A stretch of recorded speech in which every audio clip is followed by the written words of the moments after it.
जय श्री हरि जय नारायण। भक्तों, आइए एक बार पुनः स्वागत है आप सबका। आज हम श्रवण करेंगे फाल्गुन मास के शुक्ल पक्ष की आमलकी एकादशी की संपूर्ण व्रत कथा। उससे पूर्व यदि आप चैनल पर पहली बार हैं तो चैनल को सब्सक्राइब करें, बेल आइकॉन प्रेस करें। तो आइए बंधुओं, प्रारंभ करते हैं। युधिष्ठिर जी ने भगवान श्री कृष्ण से कहा कि प्रभु, अब मुझे फाल्गुन शुक्ल पक्ष की एकादशी का नाम और महात्म्य बताने की कृपा कीजिए। तब भगवान श्री कृष्ण बोले, महाभाग धर्मनंदन, सुनो, तुम्हें इस समय वह प्रसंग सुनाता हूँ जिसे राजा मांधाता के पूछने पर महात्मा वशिष्ठ ने कहा था। फाल्गुन शुक्ल पक्ष की एकादशी का नाम आमलकी है। इसका पवित्र व्रत विष्णुलोक की प्राप्ति कराने वाला है। मांधाता ने पूछा, द्विजश्रेष्ठ, यह आमलकी कब उत्पन्न हुई, मुझे बताइए। वशिष्ठ जी ने कहा, महाभाग सुनो, पृथ्वी पर आमलकी की उत्पत्ति किस प्रकार हुई यह बताता हूँ। आमलकी महान वृक्ष है जो सब पापों का नाश करने वाला है। भगवान विष्णु के थूकने पर उनके मुख से चंद्रमा के समान कांतिमान एक बिंदु प्रकट हुआ। वह बिंदु पृथ्वी पर गिरा। उसी से आमलकी, आंवले का महान वृक्ष उत्पन्न हुआ। यह सभी वृक्षों का आदिभूत कहलाता है। इसी समय समस्त प्रजा की सृष्टि करने के लिए भगवान ने ब्रह्मा जी को उत्पन्न किया। उन्हीं से इन प्रजाओं की सृष्टि हुई। देवता, दानव, गंधर्व, यक्ष, राक्षस, नाग तथा निर्मल अंतःकरण वाले महर्षियों को ब्रह्मा जी ने जन्म दिया। उनमें से देवता और ऋषि उस स्थान पर आए जहाँ विष्णुप्रिया आमलकी का वृक्ष था। महाभाग, उसे देखकर देवताओं को बड़ा विस्मय हुआ। वे एक दूसरे पर दृष्टिपात करते हुए उत्कंठा पूर्वक उस वृक्ष की ओर देखने लगे और खड़े खड़े सोचने लगे कि प्लक्ष यानी कि पाकर आदि वृक्ष तो पूर्व की ही भांति हैं, जो सबके सब हमारे परिचित हैं, किंतु इस वृक्ष को हम नहीं जानते। उन्हें इस प्रकार चिंता करते देख आकाशवाणी हुई, महर्षियों, यह सर्वश्रेष्ठ आमलकी का वृक्ष है जो विष्णु को प्रिय है। इसके स्मरण मात्र से गोदान का फल मिलता है। स्पर्श करने से इससे दूना और फल भक्षण करने से तिगुना पुण्य प्राप्त होता है। इसलिए सदा प्रयत्न पूर्वक आमलकी का सेवन करना चाहिए। यह सब पापों को हरने वाला वैष्णव वृक्ष बताया गया है। इसके मूल में विष्णु, उसके ऊपर ब्रह्मा, स्कंध में परमेश्वर, भगवान रुद्र, शाखाओं में मुनि, टहनियों में देवता, पत्तों में वसु, फूलों में मरुदगण तथा फलों में समस्त प्रजापति वास करते हैं।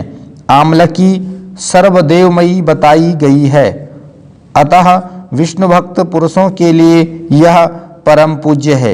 ऋषि बोले, अव्यक्त स्वरूप से बोलने वाले महापुरुष, हम लोग आपको क्या समझें? आप कौन हैं? देवता हैं या कोई और? हमें ठीक ठीक बताइए। आकाशवाणी हुई, जो संपूर्ण भूतों के कर्ता और समस्त भुवनों के सृष्टा हैं, जिन्हें विद्वान पुरुष भी कठिनता से देख पाते हैं, वही सनातन विष्णु मैं हूँ। देवादिदेव भगवान विष्णु का कथन सुनकर उन ब्रह्म कुमार महर्षियों के नेत्र आश्चर्य से चकित हो उठे। उन्हें बड़ा विस्मय हुआ।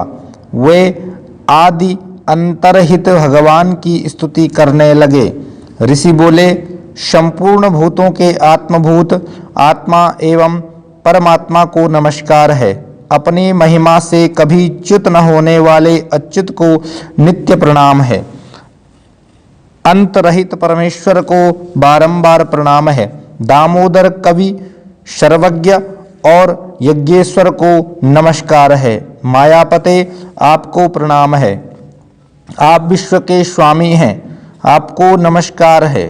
ऋषियों के इस प्रकार स्तुति करने पर भगवान श्री हरि संतुष्ट हुए और बोले, महर्षियों, तुम्हें कौन सा अभिष्ट वरदान दूं? ऋषि बोले, भगवान, यदि आप संतुष्ट हैं तो हम लोगों के हित के लिए कोई ऐसा व्रत बताइए जो स्वर्ग और मोक्ष रूपी फल प्रदान करने वाला हो।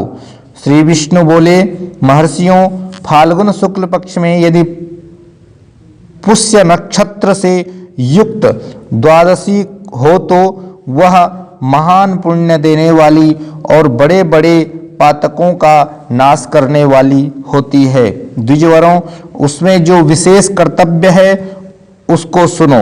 आमलकी एकादशी में आंवले के वृक्ष के पास जाकर वहां रात्रि में जागरण करना चाहिए। इससे मनुष्य सब पापों से छूट जाता और सहस्त्र गोदानों का फल प्राप्त करता है। विप्रगण, यह व्रतों में उत्तम व्रत है जिसे मैंने तुम लोगों को बताया है। ऋषि बोले, भगवान, इस व्रत की विधि बतलाइए। यह कैसे पूर्ण होता है? इसके देवता, नमस्कार और मंत्र कौन से बताए गए हैं? उस समय स्नान और दान कैसे किया जाता है? पूजन की कौन सी विधि है तथा उसके लिए मंत्र क्या हैं? इन सब बातों का यथार्थ रूप से वर्णन कीजिए। भगवान विष्णु ने कहा, द्विजवरों, इस व्रत की जो उत्तम विधि है उसको श्रवण करो। एकादशी को प्रातःकाल दंत धावन करके यह संकल्प करे कि हे पुंडरीकाक्ष, हे अच्युत, मैं एकादशी को निराहार रहकर दूसरे दिन भोजन करूंगा, आप मुझे शरण में रखें। ऐसा नियम लेने के बाद पतित, चोर, पाखंडी, दुराचारी, मर्यादा भंग करने वाले तथा गुरुपत्नीगामी मनुष्यों से वार्तालाप न करें। अपने मन को वश में रखते हुए नदी में, पोखरे में, कुएं पर अथवा घर में ही स्नान करे। स्नान के पहले शरीर में मिट्टी लगाए। मृत्तिका लगाने का मंत्र इस प्रकार है, अश्वक्रांते रथक्रांते विष्णुक्रांते वसुंधरे मृत्तिके हर में पापम जन्मकोट्याम समर्जितम। वसुंधरे, तुम्हारे ऊपर अश्व और रथ चला करते हैं तथा वामन अवतार के समय भगवान विष्णु ने भी तुम्हें अपने पैरों से नापा था। मृत्तिके, मैंने करोड़ों जन्मों में जो पाप किए हैं, मेरे उन सब पापों को हर लो। स्नान मंत्र, त्वं मातः सर्वभूतानां जीवनं तत्तु रक्षकं स्वेदजो भिज्जजातीनां रसानां पतये नमः। स्नातोऽहं सर्वतीर्थेषु हृदप्रस्रवणेषु च नदीषु देवखातेषु इदं स्नानं तुमे भवेत्। जल की अधिष्ठात्री देवी माता, तुम संपूर्ण भूतों के लिए जीवन हो। वही जीवन जो स्वेदज और उद्भिज जाति के जीवों का भी रक्षक है। तुम रसों की स्वामिनी हो, तुम्हें नमस्कार है। आज मैं संपूर्ण तीर्थों, कुंडों, झरनों, नदियों और देव संबंधी सरोवरों में स्नान कर चुका। मेरा यह स्नान उक्त सभी स्नानों का फल देने वाला हो। विद्वान पुरुष को चाहिए कि वह परशुराम जी की सोने की प्रतिमा बनवाए। प्रतिमा अपनी शक्ति और धन के अनुसार 1 या आधे मासे स्वर्ण की होनी चाहिए। स्नान के पश्चात घर आकर पूजा और हवन करे। इसके बाद सब प्रकार की सामग्री लेकर आंवले के वृक्ष के पास जाए। वहां वृक्ष के चारों ओर की जमीन झाड़ बुहार लीप पोत कर शुद्ध करे। शुद्ध की हुई भूमि में मंत्र पाठ पूर्वक जल से भरे हुए नवीन कलश की स्थापना करे। कलश में पंचरत्न और दिव्य गंध आदि छोड़ दे। श्वेत चंदन से उसको चर्चित करे। कंठ में फूल की माला पहनाए। सब प्रकार के धूप की सुगंध फैलाए, जलते हुए दीपकों की श्रेणी सजाकर रखे। तात्पर्य यह कि सब ओर से सुंदर एवं मनोहर दृश्य उपस्थित करे।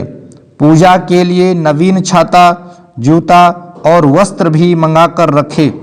कलश के ऊपर एक पात्र रखकर उसे दिव्य लाजों खीलों से भर दे।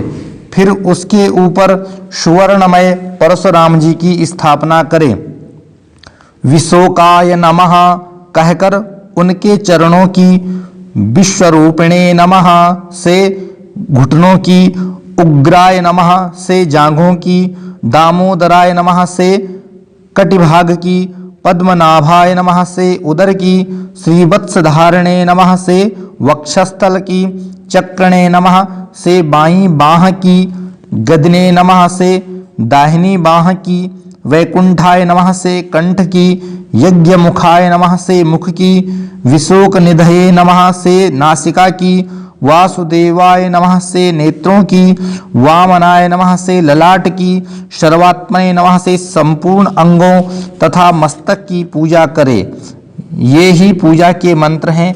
तदनंतर भक्ति युक्त चित्त से शुद्ध फल के द्वारा देवादिदेव परशुराम जी को अर्घ्य प्रदान करे। अर्घ्य का मंत्र इस प्रकार है। नमस्ते देव देवेश जामदग्न्य नमोस्तुते गृहाणार्घ्यमिमं दत्त मामलक्यायुतं हरे। देव देवेश्वर जमदग्नि नंदन श्री विष्णु स्वरूप परशुराम जी आपको नमस्कार है, नमस्कार है। आंवले के फल के साथ दिया हुआ मेरा यह अर्घ्य ग्रहण कीजिए। तदनंतर भक्ति युक्त चित्त से जागरण करे। नृत्य, संगीत, वाद्य, धार्मिक उपाख्यान तथा श्री विष्णु संबंधिनी कथा वार्ता आदि के द्वारा वह रात्रि व्यतीत करे। उसके बाद भगवान विष्णु के नाम लेकर आमलकी वृक्ष की परिक्रमा 108 या 28 बार करे। फिर सवेरा होने पर श्रीहरि की आरती करे। ब्राह्मण की पूजा करके वहाँ की सब सामग्री उसे निवेदन कर दे। परशुराम जी का कलश, 2 वस्त्र, जूता आदि सभी वस्तुएं दान कर दे और यह भावना करे कि परशुराम जी के स्वरूपों में भगवान विष्णु मुझ पर प्रसन्न हो। तत्पश्चात आमलकी का स्पर्श करके उसकी प्रदक्षिणा करे और स्नान करने के बाद विधि पूर्वक ब्राह्मणों को भोजन कराए। तदनंतर कुटुंबियों के साथ बैठकर स्वयं भी भोजन करे। ऐसा करने से जो पुण्य होता है वह सब बतलाता हूँ, सुनो। संपूर्ण तीर्थों के सेवन से जो पुण्य प्राप्त होता है तथा सब प्रकार के दान देने से जो फल मिलता है वह सब उपर्युक्त विधि के पालन से सुलभ होता है। समस्त यज्ञों की अपेक्षा भी अधिक फल मिलता है, इसमें तनिक भी संदेह नहीं है। यह व्रत सब व्रतों में उत्तम है, जिसका मैंने तुमसे पूरा वर्णन किया है। वशिष्ठ जी कहते हैं, महाराज, इतना कहकर देवेश्वर भगवान विष्णु वहीं अंतर्धान हो गए। तत्पश्चात उन समस्त महर्षियों ने उक्त व्रत का पूर्ण रूप से पालन किया। नृपश्रेष्ठ, इसी प्रकार तुम्हें भी इस व्रत का अनुष्ठान करना चाहिए। भगवान श्री कृष्ण कहते हैं, युधिष्ठिर, यह दुर्धर्ष व्रत मनुष्य को सब पापों से मुक्त करने वाला है। तो भक्तों, आपने श्रवण की फाल्गुन मास के शुक्ल पक्ष की आमलकी एकादशी की संपूर्ण व्रत कथा। आपको हमारे इस चैनल पर साल भर की सभी एकादशियों की कथा, एकादशी कथा श्रवण करने को प्राप्त होती रहती है और साथ में सनातन धर्म के अनेक धार्मिक वीडियो, मोटिवेशनल वीडियो भी प्राप्त होते रहते हैं। चैनल से जुड़े रहें, चैनल को सब्सक्राइब करें, बेल आइकॉन प्रेस करें और इस वीडियो के सभी के साथ में शेयर करें। धन्यवाद। जय श्री हरि, जय नारायण।